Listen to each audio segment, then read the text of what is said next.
Punish the fear of the maiden running, drawn to the water of the river rushing, left with no choice but to change her body, laden with voices of a chorus calling, I seek refuge where the evergreen grows, deep roots, dark fruits in a secret grove. Hello, I am Brody, And I'm Grant. and together we are Babylon King. We just released an album called Payment to the Afterlife, also known as PTTA. PTA for all those moms out there. And the song you just heard was Wooded Refuge. And I think we all love the woods, We love the woods. and we all love being safe, Yeah, finding that refuge. which unfortunately Daphne was not safe. Daphne did not get quite what she wanted. And when I say Daphne, I'm not talking about Scooby-Doo. No. As much as I would love this to be a Scooby-Doo podcast, Daphne is a nymph, which is like a big shocker. I feel like there's lots of nymphs. Nymph. Is that a shocker? It's not a shocker. I don't know. It actually seems like a really But once classic again, experience, at the hands of unfortunately. men, the nymph goes down, and it's really unfortunate. So Daphne, she is just kind of minding her own business one day, and Apollo, the god of the sun, of poetry, of music, Sees is her. like, wow, I love Daphne. But Cupid/Eros, Eros. Yes, The Cupid shot. he got involved, and I Yeah. think he had a bit of a spat with Apollo. Was the whole deal? Yeah, We don't really they remember got this mad at bit, each so other. Oh, wait, Apollo said that he was a better archer than Cupid, that's got to be which is classic. totally like, I feel like if someone said I'm a better archer than you, I might have to be like, no, I trained to be Legolas, Katniss, every bow and arrow character Yeah, ever and just exist. like Eros does in this myth, Brody would also shoot the person that tells him that they're Yeah, a better archer. but not like in a way that's gonna kill them, just in a way that's just in a like way that makes them fall in love madly with a nymph named Daphne. right. Because So that is what happens. so Apollo falls in love with Daphne, and then Cupid/Eros is like, I'm gonna shoot her too, obviously. But not in a lovely way. No, with lead. He shoots her with a lead arrow, and she ends up being the opposite of Apollo. She's anti-Apollo. She cannot stand him. She does not want to be a part of his world. She is not in love at all. And that is why the love turned to lead in her heart. Yeah, the love turned to lead in her heart. But an arrow to his marrow made him love her. So she runs away from him, as any self-respecting woman would do in this situation. Yeah. She runs and she runs and she runs into the river away from him, and then calls up to her dad and is like, Dad, please get me away. And of course, any self-respecting father would do this. He turns his daughter into a tree. Classic. A laurel tree. I'd do it too. And now she just is a tree in the river. Yeah, and her tree has the laurel wreaths that are used to make crowns, similar to this look, which Brody made. Oh, he made those. I did make those. And the crowns are something that Apollo uses as his own imagery. Yeah, he misses her. Yeah, so she couldn't quite get away, unfortunately, in the story, but she is a tree now.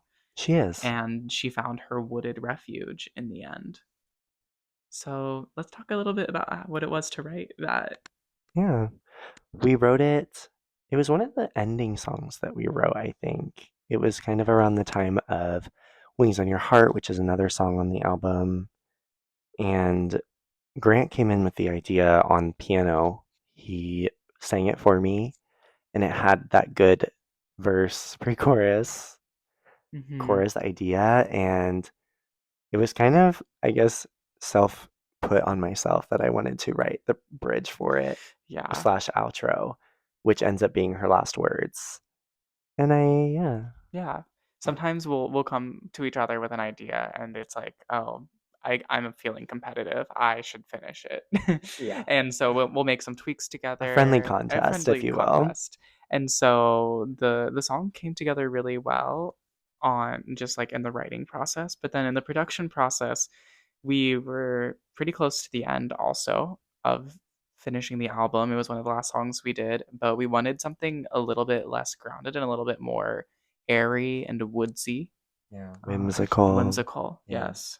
And so Brody provided us a nice guitar sound and quite a few different tracks overlaying to get a really complex guitar texture that's really moving and changing, but still feels light. Mhm. And that gave us the basis, and we sang over it and kind of aimed for a bit of like a Simon and Garfunkel thing with the lines moving in parallel pretty consistently the whole way through, and it staying light the whole Yeah. time. Very important that it was plucky, it was light. It was almost like you were like pattering Running. around the woods. Like you were what? Running. Running. Yeah, running. Yeah. We wanted it to give that vibe of, okay, she's running away. She's slowing down. She's speeding up. And ultimately at the end, she basically slows down to a full stop. And Yeah. that's actually the part of the song with the most harmonies Hmm. and most textures. It's everything in the song put together as Yeah. she pleads for a way out. And she grows into a tree. Yeah.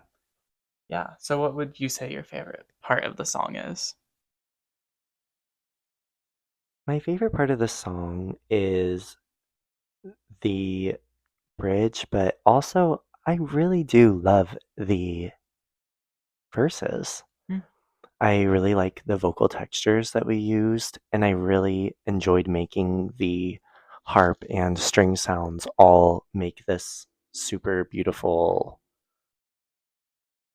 melody layering Yeah. thing. I don't know what Yeah. to call it, but they're all playing versions of the melody themselves, and then they can all blend together and play it at different times. Yeah. And I really like it. Yeah. I personally, I really like the pre-chorus, and yes, I did write that, so that might be why. But it also felt like the part of the song and like a part of the album that was the most kind of applicable to the real world and a little bit more damning of a storyline, because even today some of those ideas are still true. It's punishing the fear of the maiden running. So like in a sense of the idea of like victim blaming or saying that it's the fault of the woman running, like we punish her instead of that who chases, and taken, let's see, what was it, left with no choice but to change her body. So there, like, she fears something and she wants an escape, and the end result is her changing herself instead of the systems and the situation of the patriarchy changing for her.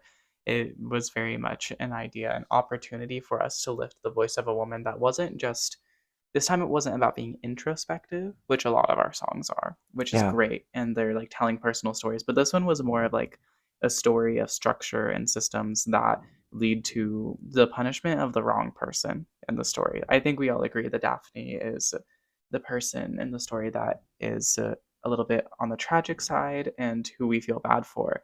And her being turned into the tree is an answer, but it's not really a perfect answer in this Don't world. turn yourself into a tree. If you can avoid it, you shouldn't have to turn into a tree.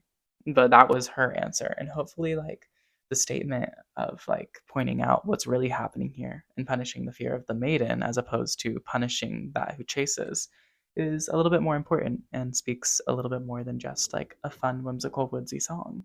Yeah. And I think this is one of my favorites. Yeah. And she was chased. Yet she was chased. Yeah. You can watch the lyric video to really understand what that means. Great. We are Babylon Babylon King, King. This was our song Wooded Wooded Refuge. Refuge. You can find us on YouTube as well as Instagram and TikTok at babylon.king with two G's. You can also stream our new album and Wooded Refuge on Spotify, Amazon, Anywhere. etc. Yeah. Yeah. You'll find us out there. And you Until should next. stream Oh, payment Payment to to the the Afterlife. afterlife. Until next time. Bye. Bye.